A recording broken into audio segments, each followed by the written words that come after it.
بسم الله الرحمن الرحیم. شروع اللہ کے نام سے جو بڑا مہربان نہایت رحم والا ہے. سبحانك لا علم لنا إلا ما علمتنا إنك أنت العليم الحكيم. نحمده ونستعينه ونستغفره ونؤمن به ونتوكل عليه ونعوذ بالله من شرور أنفسنا ومن سيئات أعمالنا. من يهده الله فلا مضل له ومن يضلل فلا هادي له. ونشهد أن لا إله إلا الله وحده لا شريك له. ونشهد أن سيدنا وسندنا وحبيبنا وشفيعنا ورحمتنا ومولانا محمدا عبده ورسوله. أما بعد فأعوذ بالله من الشيطان الرجيم. بسم الله الرحمن الرحيم. قال رسول الله صلى الله عليه وسلم: للمسلم على المسلم 6 يسلم عليه إذا لقيه ويشمته إذا عطس وينصحه إذا غاب ويجيب دعوته إذا دعاه ويعوده إذا مرض ويتبع جنازته إذا مات، أو كما قال رسول الله صلى الله عليه وسلم. درود شریف وایرو. اللهم صل على حبيبك وعلى سيدنا ونبينا محمد وعلى آله وصحبه. زما عزت مند مشرانو،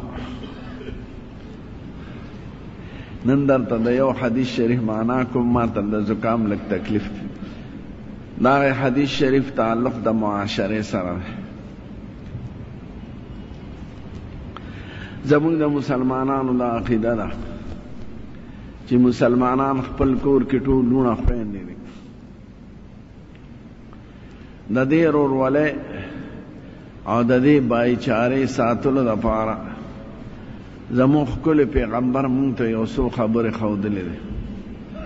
وایي چې تاسو په دې خبرو عمل کوئ نو ستاسو ورورولي به بحالي، او که په دې عمل نه کوئ نو بیا مې ورورولي به ختمېږي.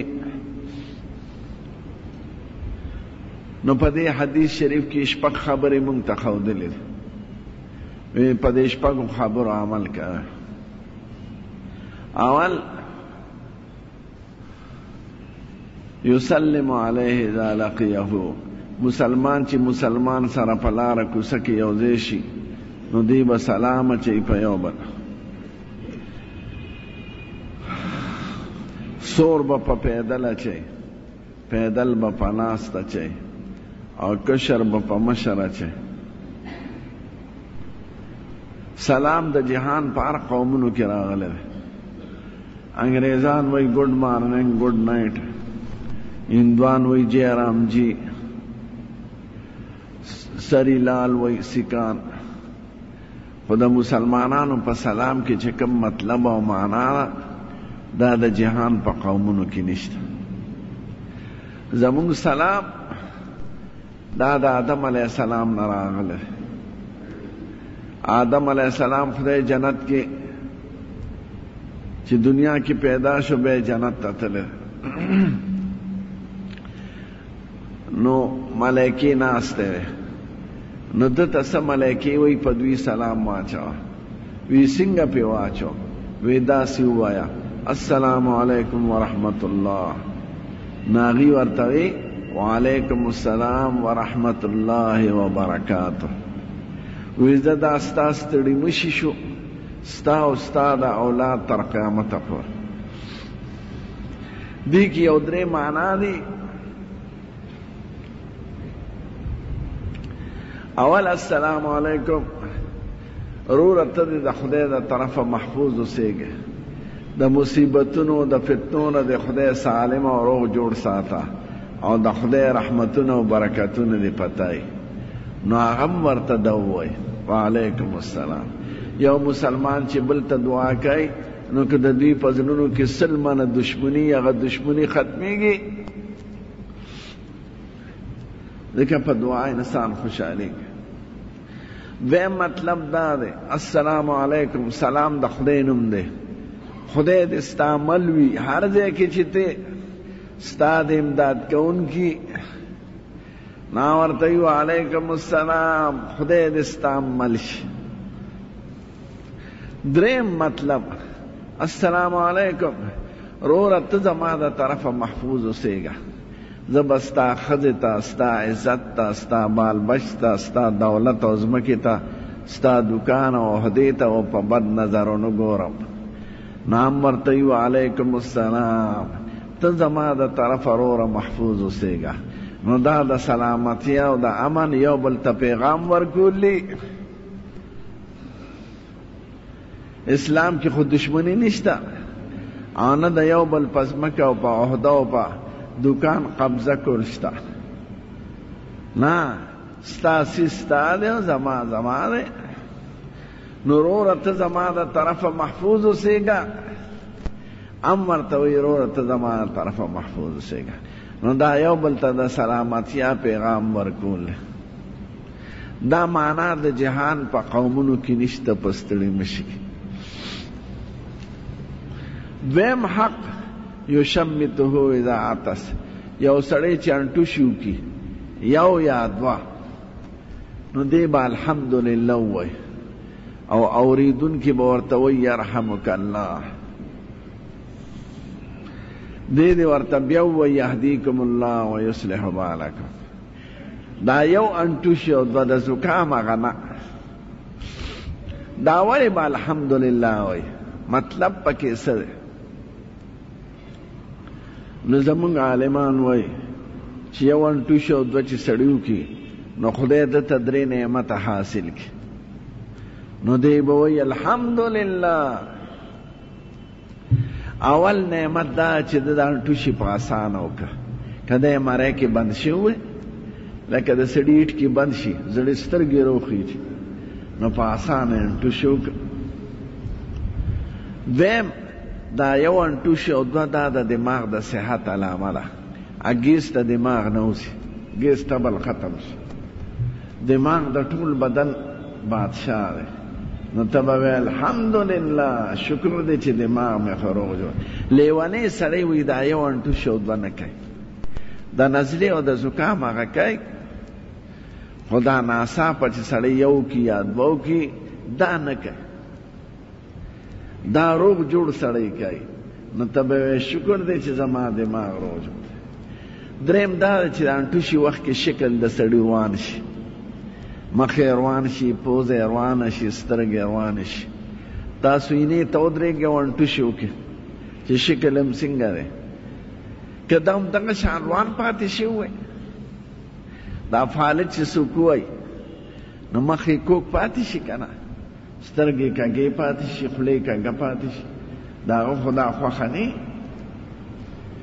څومره وس چې کوي خوله نه شي غونډولی. نو که ستا دا مخ دغه شان روان پاتې شوی نو ته به وایې الحمدلله، هغه روان شکل مې بیا خدای راغونډ کړ، سترګې مې خپل ځای ته راغلی او شونډې او مخ او پوزه هر څه. نو دا اوریدونکي به ورته وایي یرحمک الله. ته چې د خدای د نعمت قدر کوې نو خدای دې در باندې نور رحم هم وکړي. نو دی به ورته په جواب کې وایي یهدیکم الله ویصلح بالکم. تا ته دې خدای هدایت وکړي او ستا حالات تم خدای درست کړي.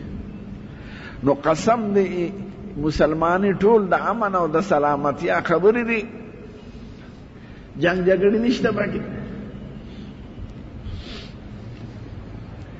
دریم حق وینصحه اذا غاب، چې د یو مسلمان څوک پر غیبت کوي، څوک یې پروپیګنډه کوي، هغه مجلس کې نی نو ته به دې منع کې چې وروره دې وخت کې هغه نشته نو مه وایه. که هغه په خپله ناست دی خو جواب کولی شي، خو چې څنګه په خپل نسبي رور خفه کېږي نو په دې سببي مسلمان رور به هم خفه کېږي. نو ته به د خیر خوا اوسېږې، غیبت ته څوک مه پرېږده، پروپیګنډې ته مه پرېږده، او که نه منع کېږي یا ستا پې وس نه وي د هغه ځای نه پاسه، یا خپله توجه بدله کړه، یا زړه کې استغفار وایه، خدایه زه ما په دې ګناه کې شریک مه کړې، ځکه د غیبت نه سخته ګناه نشته. قرآن شریف کې خدای غیبت ته د مسلمان مړ رور غوښې خوراک ویلی دی. ایحب احدکم ان یاکل لحم اخیه میتا فکرهتموه، دا د چا خوښی چې د مسلمان رور مړ غوښې وخوري، د مړ غوښې څه وخوري، او بیا د انسان ښځو کې دا مرضیات دي.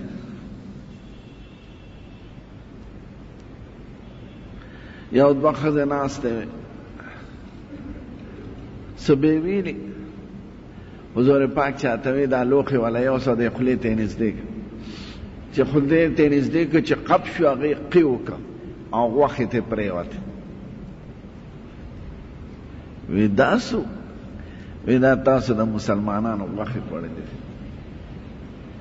نو غیبت ستا چې ستا مخکې چې چا د مسلمان غیبت وکړو، دا یقین لره چې ستا غیبت هم سارله کوي. دا مه وایه چې ما ته یې د هغه غیبت وکړو، سارله به ستا کوي، نو ته به یې منع کړې چې وروره دا کار ښه ده. څوک د عیب نه خالي دی؟ داسې شته انسان؟ نو سله د بل عیب بیانوي، سړی دې په خپلو عیبونو نظر کوي. نو حضور پاک وایي وینصحه اذا غاب، چې مسلمان نی او د هغه څو غیبت کوي، پروپیګنډې کوي، نو ته به یې خیر خوا اوسېږې چې وروره نه، دا به نه کوي. علی به ستاسو ورورولي پاتې. څلورم حق ویجیب، دی هر یو مسله کې خپل تفصیل دی ډېر، خو دا اجمالا درته یم چې دا درته یاد وي. ویجیب دعوته اذا دعاه، د هغه دعوت به قبله، چې څه شرعي عذر ني، څه جرایم و ګناهونه ني، یا طبیعي عذر ني، ناجوړه ني، نو دعوت به قبله. چې ته د هغه دعوت قبول نه کړې او هغه ستا دعوت قبول نه کړي، نو د مسلمانۍ خو هغه رشته ختم شه د ورورولۍ.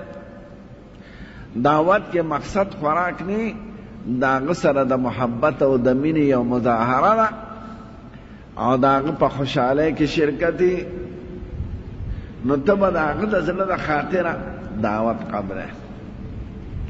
او که عذر دی، مریضي، نو حضور پاک وایي که روژه دارې او هغه پې نه خفه کېږي، نو لاړ شه دعا ورته وکړه، ډوډۍ مه خوره، خو دعوت به یې قبله، او په دې به ستاسو ورورولي پاتې.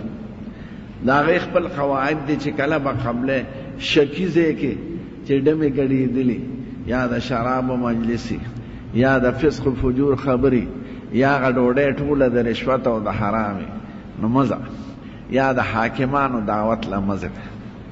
دا موجوده حاکمان د دې اکثر پیسې حرامې، نو د دې دعوت مقابله.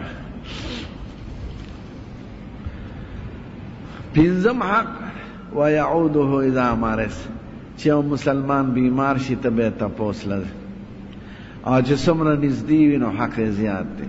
د رشته دار حق، د محلې د سړي حق، نارینه د زنانو تپوس هم کولی شي، او زنانه د نارینهو. د هغه نارینهو ته ووایه چې ستاسو مور ستاسو خور څنګه ده، او زنانه د نارینهو تپوس کولی شي چې زنانو کره ورشي چې ستاسو هغه خاوند یا ستا پلار یا ورور څنګه ده.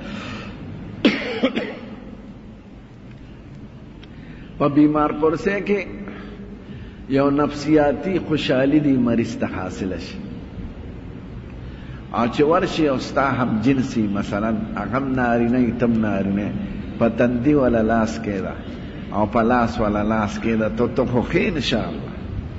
اوس به م چا سره خبره کوله، قمقل ډاکټر هغه چې هغه مریض ته واره وار خطا کړي چې ستا خو بس ختمېده، دوه ورځې دې پاتې دي، هلکه قمقله دا هغه ته مه وایه، ټیک ته ناجوړه وی، هغه له تبه تسلي ورکړه چې ته ښه انشاءالله ستنم ولوم او تبه تسلي م ورکړه او که څه خاص حالات نو رشته دار ته ووایه هغه ته برای راست مه وایه برای راست به مریض نه خفه کې همدردي به ورسره کې په یو بیمار پرسې چې سړی سار کې لاړ شي د یو مریض تپوس وکړي نو زموږ ښکلی پیغمبر وایي تر ماښامه پورې په د خدای رحمتونه نازلوي او که د ماښام وخت کې د تپوس وکړو نو د سار وخته پورې په تا د خدای د طرفه رحمتونه ورېږي مریض ته به وایي ما ته دعا وکړه ته هم ورته دعا وکړه د مریض دعا خدای قبلوي بیا دعا وکړه ځان ته م وکړه ما ته نو خوشحالي به هغه رشته داران به خوشحاله شي هغه مریض به خوشحاله شي او ستاسو هغه رشته او دوستانه تعلق به قائم او دائم پاتې شي چې ستا مریض یو څوک یې تپوس ونه کړي او دی ستا تپوس ونه کړي خبره خلاصه ده بیا شپږم حق ویتبع جنازته اذا مات چې مسلمان یې ستا د محلي وي رشته دار وي نو ته به یې جنازې له ځې چې زه ستا جنازه ونه کړم او ته زما جنازه ونه کړې خبره خلاصه شوه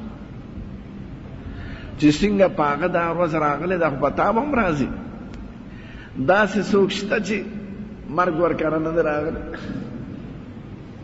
یو بوډۍ ښځه وه زوی یې مړ شو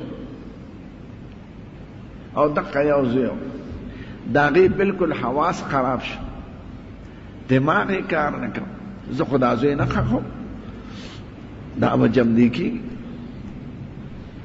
یو عالم او بزرګ له بلاړه وی صاحب که څه دم درود درځي چې زما دا زوی ښه شي یو عالم له لاړه هغه هوښیار او ورته وایي ستا زوی به په اوبه به زه دموم او په هغې به یې لمبو نو هلې به جمدی کېږي نو دا ښځه خوشحاله شوه چې دا خو ډېره ښه خبره خو د داسې کور نه به اوبه راوړې د اوو کورونه چې هغوی کره مړي نیشه تازه منګې به والې او به ګرځې نو چې کوم کور کې مړي نه شوي د هغې کور نه به اوبه راوړې د اوو کور اوبه چې راوړې زه به پې دم واچوم او ستا زوی به پې ولمبو ته به ووینې جګ جوړ به شي ښځه خوشحاله شوه چې دا خو اسان کار دی منګې نه وې پیدا کړه کلی کې اوس یو کور له ورغی خور ستاسو اوبه مې په کار دی خو تاسو کره څوک مړی شوی دی که نه دی مونږ کره خو مړی شوي دي زوی مې مړ دی پلار مې مړ وی ښه ستاسو د کور اوبه نه وړم بل کور ته لاړه وی خور ستاسو د کور اوبه مې په کار دی خو مړی در کره شوی دی که نه دی شوی وی مونږ کره خو مړی شوي دي وی ستاسو د کور ټول کلی چړ کړه داسې کور یې پیدا نه کړه چې مړی پکې نه شوي هغه عالم لراله وی صاحب داسې کور خو مې پیدا نه کړ چې مړی ورکره نه شوی زما تسلي وشوه چې داسې کور نشته چې هغې کې مړی نه شوی نو خیر دی که ما کره مړه شو بس پې همدغه علاج نو جنازه آخري حق دی دا مړی جمدو ته محتاج وي خو جمدي مړي ته محتاج نه چې خلق قبرونو لذي که نه د دې دا خیال چې موږ د قبر نه څه وغواړو دا قمقل دی قبر خاوند ته څه ورکړه هغه ته دعا وکړه هغه پسې صدقه وکړه ځکه د هغه د عمل دروازه بنده شوې ده هغه څه نشي کولی ته به ورته کې نو خلق چې د قبرونو له لاشي یا د اولیاو یا د بزرګانو د دې دا خیال چې قبر ما ته فایده راورسوي نه ته به قبر ته فایده رسوي هغه دعا ده تلاوت وکړه ثواب یې ورته وبخه صدقه بهترین شي صدقه ده او هغه ثواب یې هغه ته وبخه هغه محتاج دی نو مړی جنازې ته محتاج دی نو چې جنازه پې څوک وکړي خدای دې مړي ته هم فایده رسوي او دې جنازې والا ته هم فایده رسوي یو تفسیر کې یو واقعه ده چې یو ځل یو مالداره ښځه مړه شوې وه نو جنازه پې خلکو وکړه دې جنازه کوونکو کې یو شیخ هم دی قمقل شیخ شیخ په دیو چې خسړ او قمقل په دیو چې نور د مسلو نه نو خبر. نو په خواهو کسب او مزدورۍ نه وې دومره، او دې عجز باندې دوه درې ځې نارې تېرې شوې او څه کار ورته نو میلاو شوی. نو چې د شپې پروت دی کور ماښام، نو سوچ کوي چې ما خو چېرته غلا نه ده کړې، نه مې کنډر کړی، او زه ډېر تنګ یم چې څه وکړم. نو زړه کې دا راغله چې نن هم هغه مسلمانه ښځه ښخه کړې وه او خو د مالدارې کورنۍ وه، نو د هغې خو به ښکلې کفنې، نو زه به لاړ شم کفن به ترې راوړم او خرڅ به یې کړم. هغه اوس په کفن څه کوي؟ پخوا د کفن غلاګانې ډېرې وې، کفن کش عربی کې ورته نباش وایي. نو دا غلاګانې به وې، کفنونه به یې د مړو نه وړل. نو دې لاړ د شپې اوس ناوخته بلچې و کودالې مودالې ځان سره واغېسته. خدای کله یو ناشنا خبره کوي هر وخت یې نه کوي. نو چې خبر یې اوس پړ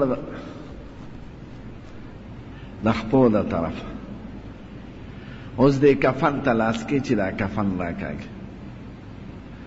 د خدای شان ته ګوره چې ښځه ورته خدای رانیغه کړه، کېناسته او ده ته وایي وی عجیبه خبره ده، یو جنتي د بل جنتي نه څنګه جامې وباسي؟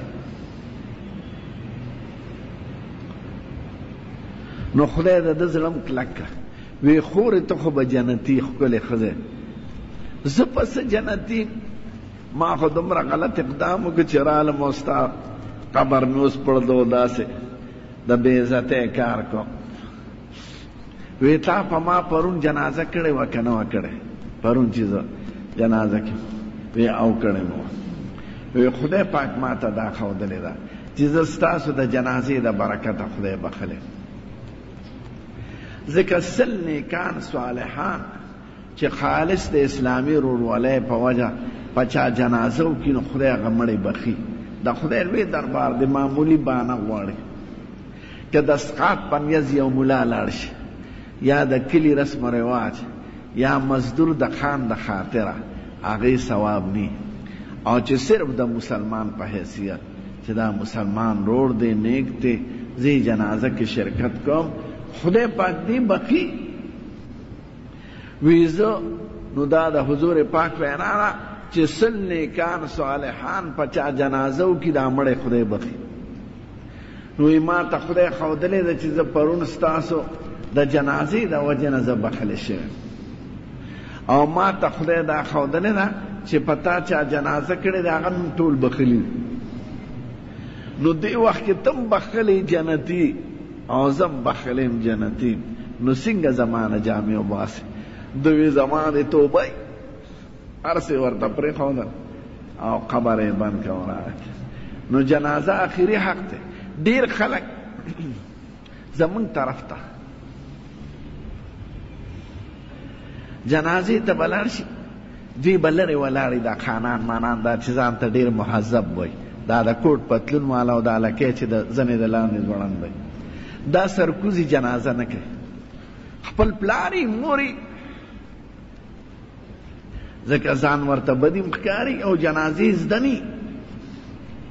ما ته یو افغاني عالم وایي زموږ علاقه کې جنازې ولیدله چې ډېر خانان او دا غټایټ دا داسې برطرف ولاړو غریبانانو جنازه وکړه. ما ته د کابل هندوان را یاد شو، وی کابل کې هندوان موږ سره جنازو کې شریکي، یعنی مړي سره را سره ځي خو جنازې وخت کې جدا ولاړې.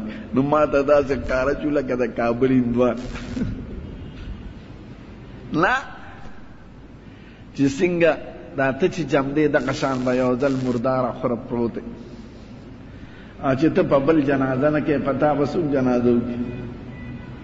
جنازه کې فرض دوه څیزونه دي، څوک وایي ماله دا نیت نه راځي، څوک وایي سبق نه راځي.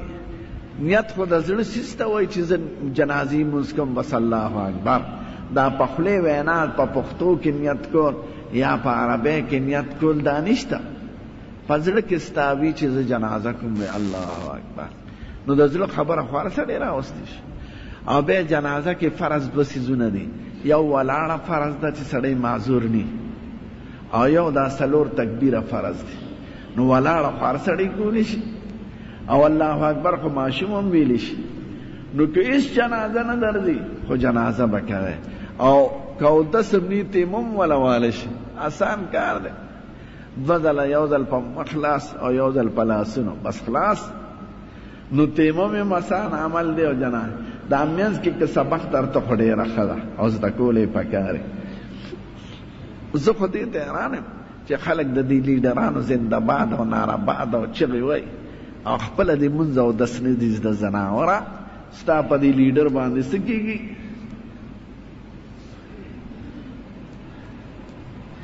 د خپل ځان غم پکار دی. نو په جنازه کې فرض ولاړه ده او دا څلور تکبیرونه. که دننه سبق درته خو ډېره خبره، که نه درته چپ ولاړ یه، او که څه وایې نو اللهم صل وایه، درود شریف پکې وایه، ربنا پکې وایه، الحمد پکې وایه، الحمدلله تر ولدوالینه پورې چې څه دې ووایي نو ټیک ده، ځکه هغه دننه سبق پکې فرض نه دی. نو دا دومره آخري حق دا ګوره چې پرې نه دی. نو که اودس هم نی تیمم والی شي او نیت پکې په زړه کې سیز دی او د خولې وینا پکې ضروري نه ده، دا الله اکبر ضروري دی او دا ولاړ ضروري. نو د شپږو خبرو ته خیال ساتئ، یو بل په یو باندې سلام اچول، د یو بل دعوت قبلو، یو بل ته انټوشي وخت کې یرحمک الله. زمونږ ملیان نه وایي، نو دوی ملا به یې غټ پټ به یې والي، هغه به انټوشي وکړي او دا به نه ورځي چې الحمدلله ووایه. عرب هر څنګه چې د دې ډېر سخت اهتمام کوي. تا ته به رایادی ایش قلته، څه دې ووایې؟ زه یو ځل بس کې ناست وم، د مدینې منورې نه تلم جدې ته، ما انټوشي وکړو نو مونږ خو دغه شان ځناور لوی شوي، دا پخوانۍ خبره. نو ما ته وایي ډریور ایش قلته، څه دې ووایې؟ نو زر زه پېښ شم چې راته رایادی، ما وی الحمدلله، وی دغه شان وایه الحمدلله. نو هغه راته وایي یرحمک الله. نو د دې وینا نو دعوت قبلول، دا وینا کول، د مریض تپوس کول، جنازه کول، دا د معاشرې دپاره بنیادي شپږ اصول مونږ ته ښودلي دي حضور پاک، او په دې به رشته د ورورولۍ قایم او دائمه. خدای دې په د عمل توفیق نصیب کړي.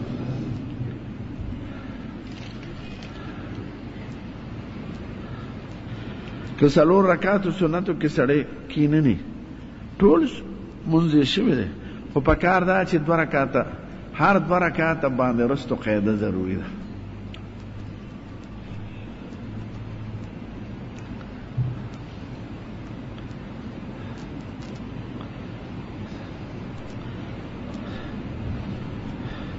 وی نابالغه طلاق نه کېږي، دا صحیح ده. د نابالغه د لیوني سړي خو یې انګور مې بالغه ده او هغه اواره ده، چې په څنګه طریقې جدا کړو. ته د هغه نه اختیار واله یا د حکومت په واسطه وکړه.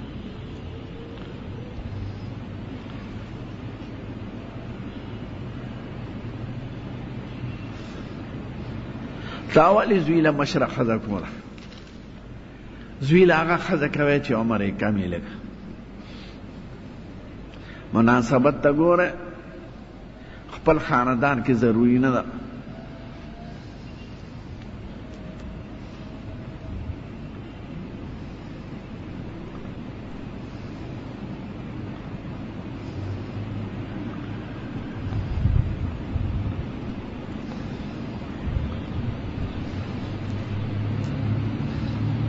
وی مونږ یو جماعت جوړ کړی دی، خو داسې سړی دی پکې چې ځان ته مسټر وایي او خلک نه پرېږدي، او امام او طالبان هم نه پرېږدي. نو که بل جماعت جوړ کړو په فاصله کې، ټیک ته چې نه پرېږدي بل جماعت جوړ کړه.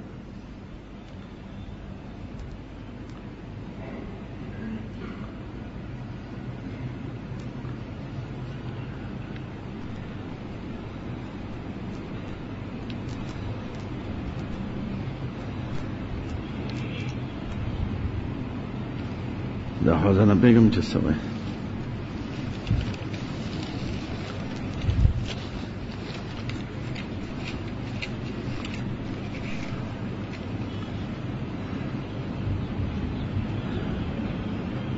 چاوی د خود د پردې په باره کې مفصل بیان وکړ. خود پرده باندې فرض انسان پیږي د خود اسلام تعلیمات ته. خود ته صرف د سترګو څرګندولو اجازه ته، نور بدن به پټ ساتي. دا چې کوم اوس رواج راغلی د پنجاب خلک زموږ وروڼه دي، خو متلون مزاج دي، سر بدلیږي را بدلیږي. نو اکثر دا ګنده رواجونه موږ ته د هغه ځای نه راځي. د پښتنو ښځې با پردې وي، خو دا بازاري ښځې یا د پنجاب نه دا بې پردې شي. مټې څرګندې کړې، سرونه یې څرګند کړه، سړی بازار ته نشي تللی. نو دا آفت دی او دا د یهودیانو او د اسلام د دشمنانو یو پالیسی ده چې یو قوم خرابوي نو د ښځې په واسطه به خرابوي. انډونیشیا کې مسلمانانو ښکلي انګریزانو په ډېر وس کاو، خو هغه بدلولی نشو. سوچ یې کو چې دا ولې بیا وی یاره د دوی زنانه نیکانې دي او د ماشومانو تربیت دا نیکانې ښځې کوي، په ښځو محنت وکړي چې ښځې خرابې کړي. نو ښځه اول جال دی د شیطانه، ابلیس شیطان چې خدای پیدا کړ او خدای ته قسم وخوړ چې خدای ستا دا مخلوق به ګمراه کو. دا قرآن شریف کی ذکر دی، قال فبعزتک لأغوینهم اجمعین. خدا ستا په عزت میں دے قسمی چې دا به ګمراه کو. نو به ډیره خلک کوه به وی خدای ماله د ګمراهۍ اسباب پیدا کړي، یو شی بل شی بل شی بل شی، چې ښځه پیدا شوه نو خوشحاله شوه. عربی کې وای هن سحابی الواصلات، دا زما رسیدون کی غشی د پخکار لګي، ښځې په واسطه به زه ګمراه. د عامو جرائمو تعلق د ښځې سره، ښځو کې نیکان هم وي، ټولې خرابې نه او بدان هم وي، خو ښځې زر متاثره کېږي. نو چې په ټلویزیون کې بربنډه ښځه وویني دا مرتضان بربنډه کې، چې هغې کې ګډېدل وویني دا مغه شان ګډېدل، چې هغې کې اوس دا لستوڼې کوله ولیدل دوی ورته لستوڼې کوله وکړه. او زه درته وایم که د دې روکتام ونه شي نو پرتګونه به ښځې وباسي. ځکه په یورپ کې، په کابل کې پخوا، په شهر کې او په عراق کې، په مصر کې دغه اثر دی چې ښځو پرتګونه وښکي دي. تشو کمیسونو کې ګرځي، لوپټم نه. قسم دې دوبۍ کې یو بازار ته لاړم، ما ته چاوې راځه چې مې وکتل، ما ورته راځه دا زمونږ د ګرځېدو نه. ما وی انا لله و انا الیه راجعون. دا هغې قومونو نقل کوي چې هغوی خو دا کارم کوي، خو ورسره خپل صنعتونه هم کوي. تاسو صنعتونه هم پرېږدئ، صرف په بې حیایۍ کې نقل کوي. نو تباه کېږي مسلمان. د ښځې بې پردګي دا جهاد وباسي، دا غیرت وباسي، دا پښتنولي وباسي او دا سړیتوب وباسي او د ټولو ګناهونو د پاره یو لار. شیطان ویلي دا زما رسیدونکي غش دی. نو درته زه څه ووایم، تاسو پې زما نه ښه پوهېږئ.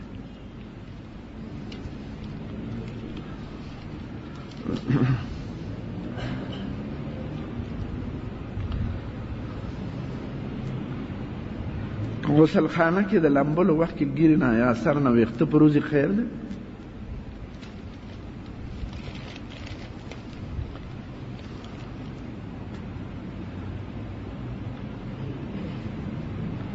وی اسمبلی کې د مانځه دپاره چوټي نه ورکوي، تفریح دپاره.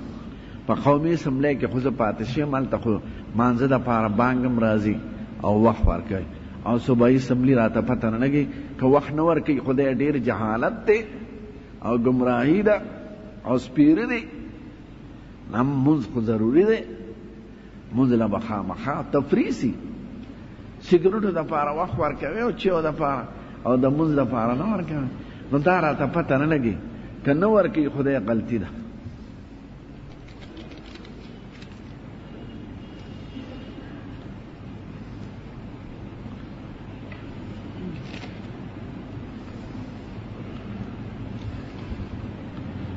چاوی منگا دوری دلی چتا حضور پاک خوب کلی دلی آکی اسد منگ لرا انا للہ لاخو ما چرتا چاہتا ندی مینا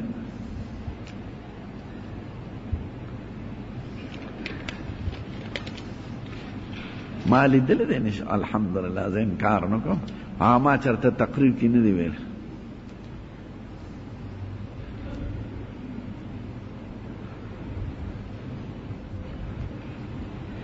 زکات کې چې کوم سيزونه حضور مبارک په خپل ویلي دي هغه کې تبدیلی ناراضي.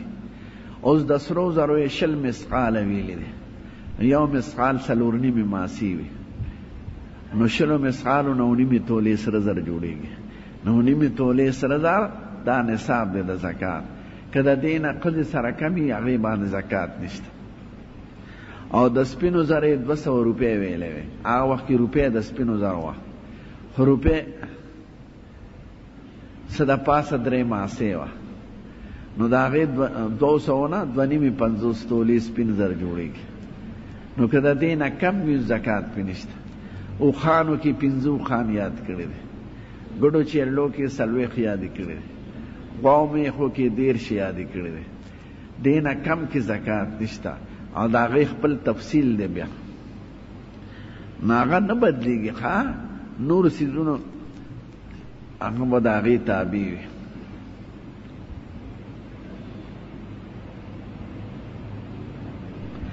دا چې قرآن شریف یې چاله حاجیانو له ورکړی دی که نه، نو دا د اردو ترجمه یو لامذهبه سړي لیکلې ده، غیر مقلد. ناپړومبی صفحه کې دا لیکي چې چا فاتحه ونه وي مونځ یې نه کېږي. دا هغه خپل د ځانه دروغ ویلی دی. ښه نو هغې مسلو له اعتبار نشته، دا هغه خپله رایه پکې لیکلې ده او دی قمقلتوب کړی دی. خپل رای په خلق ولې مسلط کوي؟ دا غیر مقلدین زناور په دې خراب دي چې دی خپل ځان ته حق ګڼي او بل باطل ګڼي. دا مو دا وایي ټیک ته بعضې عالمان دا وایي، بعضې دا وایي، نو خبره به هم صحیح وي. او چې دا وایي چې زه څه وایم هغه صحیح دي او دا باقي ټول غلط دي، نو دی د قمقلتوب نښه ده. نو دغه ترجمه قرآن شریف چې چا راوړي دغې ته مه ګورئ، د حاشیو ته د هغه د ځان نه خبرې دي خپلې په هغې اعتبار نشته. دا خو د هغه لیکلي قرآن شریف آیات خو نه دی، اردو کې لیکلي دي، نو هغې پسې مه دی. او دا لامذهبو خلقو دا مسئلې د جهالت دی. یو خو مسئله وي، یو خلق په تذبذب کې مبتلا کورلی، نو دا ښه کار نه ده. دعا څه وخت قبلېږي؟ د نیمې شپې د تهجد وخت کې دعا زیاته قبلېږي، د ماښام وخت کې دعا قبلېږي، باران وخت کې دعا قبلېږي. او چې ستا زړه کې کله اخلاص وي په اخلاص دعا کې نو خدای قبلوي.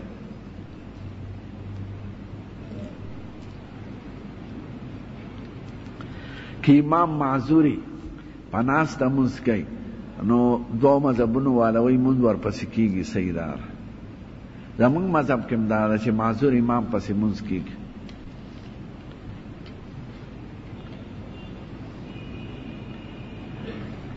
که مقتدیانو کې چاله اقامت نه ورځي نو امام دې په خپله اقامت وکړي.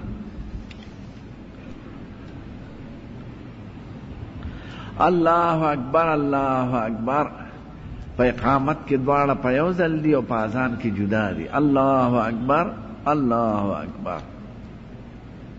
نو اذان کې به منځ کې ساله او اقامت کې به دوه کلمې په یو ساله. حي علی الصلاة حي علی الصلاة حي علی الفلاح حي علی الفلاح. دا به اقامت کې وای او اذان کې به هر یو جدا وای. ګرانو محترم اوریدونکو، دا بیان د شیخ الحدیث مولانا محمد حسن جان صاحب تاسو اورید. دا به تاسو ته پیښور ښار کې بیرون کشرې گیټ اشرف روډ سے فقیر خان ناصر خان کیسټ هاؤس کې د ناصر خان او حیدر خان سره ملاویږي. ټلیفون نمبر دی 255 2912. چاوی دی جماعت کې د حسن قرات مجلس دا مجلس عمل پاره او سبا پورې خلق نماز خوتن منظم قضا شده خو غلطی کړی ده منځ خو ډېر هم دی منځ په خپل وخت پکارو بیا قرات ته ویل کېدی که نه نو چې چا څوک مشرانو نگراني کوله هغې غلطي کړې ده منځ مخکې دی د هر څه نه زه په خپله نه ومه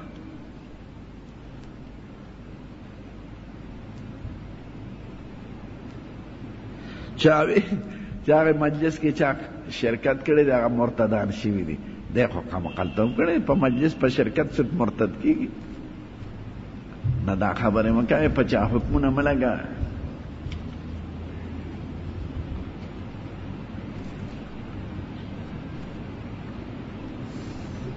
وی سړی مرتد شو ښځې پې جدا شو دا ولې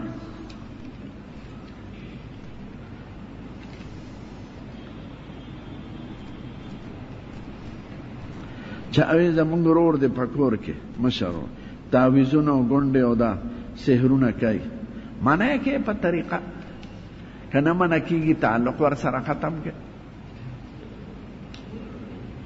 فارسی کې وایي چې چون نبوت خیش را دیانت تقوا قطع رحم بهتر از مودت قربا چې خپل دی خو پرهیزګار نی بی دینی فاسقی ناغه سره صله رحمي مه کوه ټیک ته په خوږه طریقه یې منع کړه که نه منع کېدل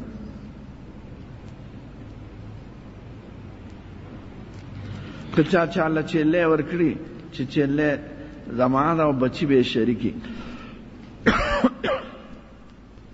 دا شر د فقهاو په نستی نه دی خو که چا وکړه او جګړه پکې جوړه نه شوه نو خیر دی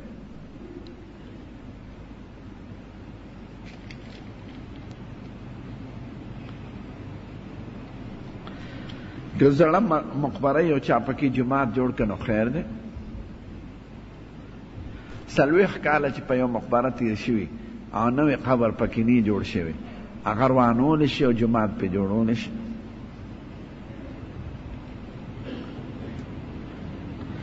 که سنت د جمعې کې سنت د جمعې یاد کړي او که د ماسپښین وخت کې یاد کړي دواړه صحیح دي او فرض به د جمعې وي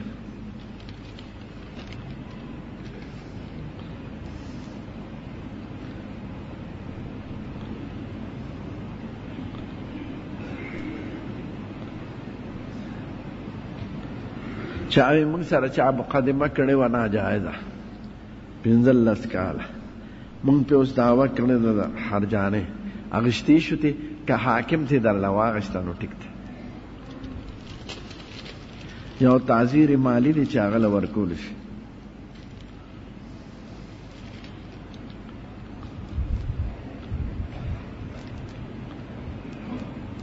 چاوی یو سړی په خپله جمع نه کوي خو د چا د یارې د وجه نه جمع لځي دا غلطي کوي د منځ کې ولې یاره پکار د جمع منځ واجب دی بغیر عذره به څوک نه پرېږدي سړی د خدای نه ولې نه یېرېږي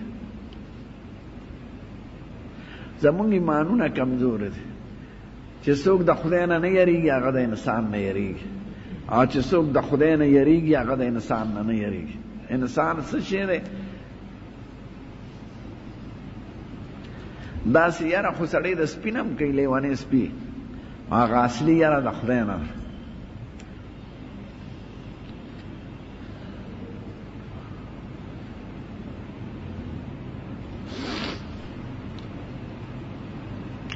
چاوی مصنوعي ویښته چاله ګولي په سر ویګ ورته وایي که څه شي او مسه پې کوي خو لاندې څرمنې ته ویښته نه اوبه نه رسي نو بیا یې مسه نه کېږي او چې ویښتو لاندې څرمنې ته څلورمه حصې د سر ته اوبه ورسېدې نو مسه یې شوی دی ځکه څلورمه حصه د سر مسه کول زموږ مذهب کې فرض ده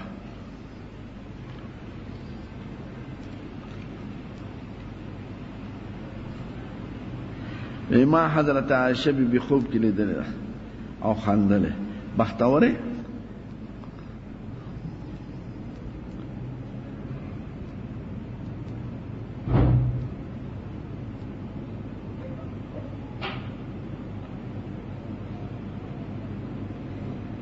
چا نامحرمه ښځه حج له بوتلې وه حج یې وکړه، د باندې دوباره حج فرض دی که نه؟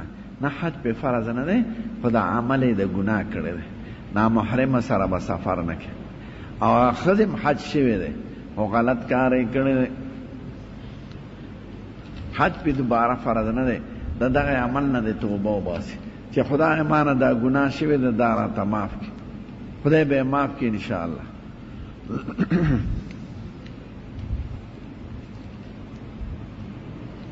وی دا بعضې بوډیګانو ښځو ویښته کېږي په ږیره، نو د هغې څه حکم دی؟ هغې خریلې هم شي او ښکلې هم شي، او ویښته دې لر کړي په هره طریقه چې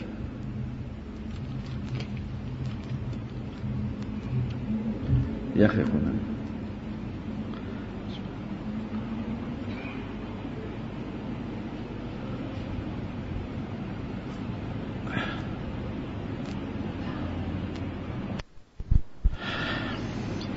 که چا ځان له په جمدوني کفن تیار کړي، ټیک ده، قبر تیارول نشته، البته که ځمکه قبضه کوي نو خیر دی. او کفن تیارول د حضور زمانه کې راغلی دی. یو ښځه وه، پخوا خو به سرحک وله ښځو او په خپله به یې کپړې جوړولې. نو یو ښځینه ده، ښځه ده، حضور پاک له یې لنګ راوړه، څادر ای به لنګ اچاو. وی صاحب دا مې په خپلو ګوتو جوړ کړی دی، او چې تاسو یې واغوندئ نو ډېر خوند به وکړي، تاسو له مې هدیه راوړله. او د حضور حاجت مو که خپل دغې زوړ شوی وی ډېره ښه چې کور ته لاړ، ویغ بدل یې کړ چې راووتې، یو صحابي ورته وایي قربان دا لنګ دې مبارک شه. نو بیا ورته وی صاحب دا ماله راکړه. وی ډېره ښه. نو مجلس کې ناست و، بیا لاړ هغه زوړ یې واغوست او نوی دله راوړی چې هغه لاړ. دا نور صحابه ده ته په قار شو چې ګوره دومره په محبت والا چا راوړی او تا ته وغوسته، او تا ته پته لګي چې حضور پاک په خولې مبارکې نه نشته، نو دا دې ولې وکړه؟ وی دا مې خوښه ده چې دا زما کفن شي، ځکه دا د حضور پاک بدن سره لګېدلی، نو هغه ځان سره ساتلی او مغه یې کفن شو. نو بخاری شریف کې په باب دی چې سړی ځان له کفن وساتي. ډېر حاجیان د مکې مکرمې نه کفن راوړي، هلته یې په زمزم وینځلي، یا دلته یې په زمزم ووینځي او ځان له یې ساتلی. او زموږ ډېر عالمان داسې چې کومو دستاربندي ورله شوي په کومو پټکو کې، هغه پټکي ځان له وساتي د تبرک دپاره چې په دې د مشرانو علماو لاس لګېدلی دی او هغوی پې خدای یاد کړی دی.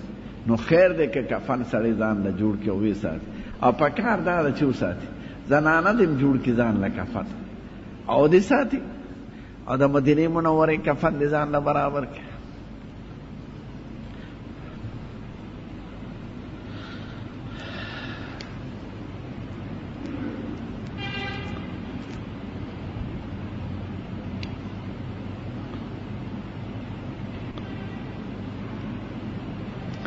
یو سړی وی زه افغانیم خو زه کور ته ځم داسې یو څو ورځو بیا راځم، هلته به هم پوره مونځ کوې او دلته به هم پوره مونځ کوې، او په لاره به د سفر مونځ کوې. الله معنا وایي څه ده؟ الله معنا دا ده چې د هغه په حقیقت کې عقلونه حیران دي. لا فی حقیقته العقول، سرګردانه دي عقلونه د هغه د ذات او د حقیقت په معلومولو کې. نو الله معنا دا ده چې عقلونه او فکرونه حیران دي د هغه په د ذات په معلومولو کې. اس عقل او فکر ته به د خدای صفتونو ته ګورئ، د خدای ذات زمونږ د علم او عقل نه بالاتر دی. نو د الله معنا دا ده چې عقلونه پکې حیران دي. هو ذکر نه دی، هو ضمیر دی، د خدای نوم الله دی، او هو ذکر نه دی، هو ضمیر دی، لکه یې یا و. هو د خدای نوم نه دی، نو هو کې ثواب نشته. الله هو وایه، او الله هم ځان له مه وایه، یا الله ورسره وایه، یا الله یا الله یا الله. یا محمد او ذکر نه دی، د حضور پاک نوم اخیستل ښکلی نوم دی، مبارک دی، خو ذکر د خدای نوم دی یا الله یا محمدو که سړی تسبیح ساتي یا محمد یا محمد یا محمد وای دا ذکر نه دی او یا الله ذکر نه.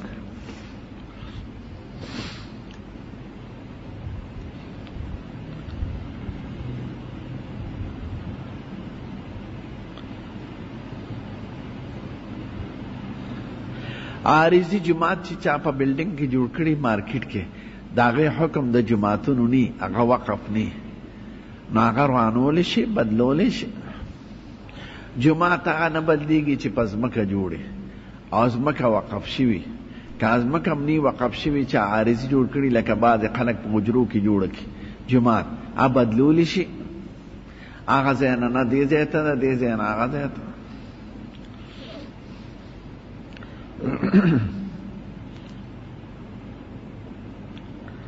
د جماعت خخت چې په جماعت کې نه لګي نو خرڅول شي پیسې و په هغه جماعت لګي او چې کمې پورې پکې لګي نو لګوي به.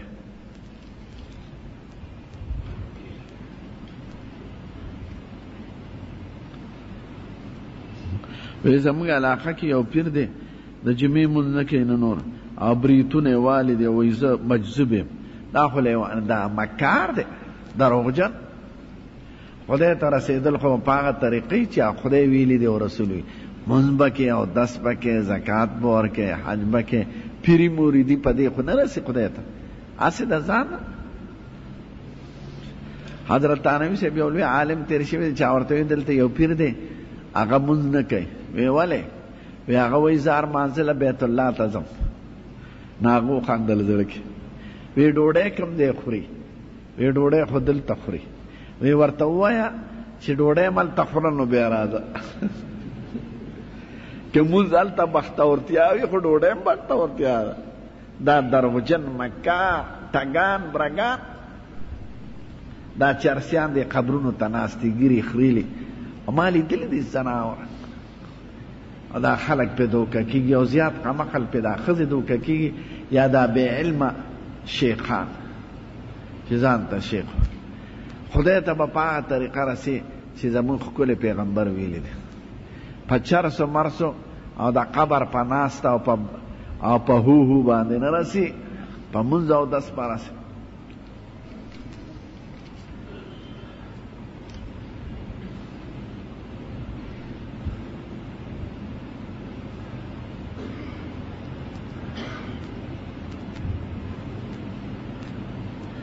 جنازې نه پس دعا د صحبندۍ په شکل او بیا ورته ویل چې ودرېږه دعا پاتې ده دا نشته په شریعت کې. جنازه په خپله دعا ده او که صفونه مات شي سړی ورشي دا مړي خاوند ته او دعا ورته وکړي یا تعزیت ورکړي نو خیر دی. هغې دپاره هم لاسونه اوچتول نه دي راغلی.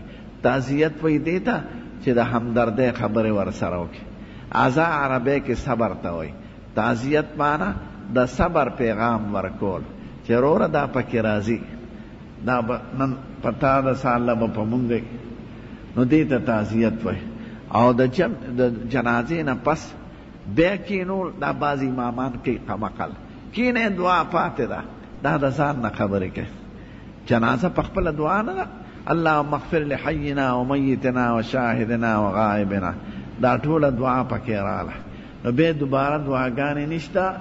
دا بعض امامان ځان ته دین په زور ګران کړي هلکه خدای او رسول نه دی ګران کړي ځان ته ګرانوي چې جنازه وشي بزي دي خلک. بعض خلک وایي ودرېږي یو ځل الحمد ووایه درې ځله قل هو ووایه دا پې ولې لازمه او څوک به دې نږدې پېښور سره درې ورځې به د ټول محلې خلک مړي له قبر لځي دعا به کوي دا پې ولې لازمه وایه. خپل رشته دار کې لاړ شي ټیک ده خلقو ته ویل چې راځئ زموږ خبر نه به درې ورځې ځو او حمام خوارې م نیولي هغه ورته ناست دي نو دا دین ځان ته مه ګرانوئ دا نشته په شریعت کې.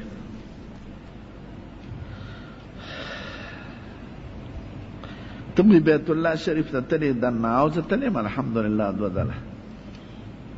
یا محمد لیکل ما فرتوی دا وظیفه نه ده که د محبت په شکل سړی و یا رسول الله نو ټیک ده لکه دا نعتخوانان وایي او که دا د عقیده‌ای چې هغه زما آواز اوري یا زما خیر او شر د هغه په لاس کې دی، نو دا صحیح نه ده، دا صرف د خدای صفت ده. شیعگان باندې وای اشهد ان علیا حجت الله، نو ما یو شیعه ته حجت الله څه ته وای؟ حجت الله هلته به ټلویزیون کې مې ولیدل، انو وی حجت الله پیش از خلق بود و همراه خلق بود و بعد از خلق و احد بود، د مخلوقاتو نه مخکې او مخلوقاتو سره دی او د مخلوقاتو نه پس دا حجت. ما دا خدای صفت دی. یو شیعه مولا ته مې وویل، هغه وی ټیک ته دا خلق غلو کوي، علي صاحب نن خدای جوړ کړ تناورو، علي خو یو بنده مبارک سړی و، زمونږ د سر ګل دی، خو خدای خو نه دی. نو سید الکائنات ته آواز کول، یا علی ته آواز کول، یا حضرت حسین ته، یا شیخ عبدالقادر جیلانی صاحب ته، که آواز د محبتی لکه عاشق چې معشوقه را یادی، نو خیر دی د محبت آواز. او که دا د عقیدې چې هغه زما آواز اوري، زما خیر و شر مالک هغه دی، او دانا زمونږ عقیده دا ده والقدر خیره و شره من الله تعالی، خیر او شر ټول د خدای د طرفه دی، د انسان د طرفه نه دی. نو د محبت په شکل یا محمد روا دی، او که په دغه عقیده نو دا ناروا ده. بیت شرک جوړیږي،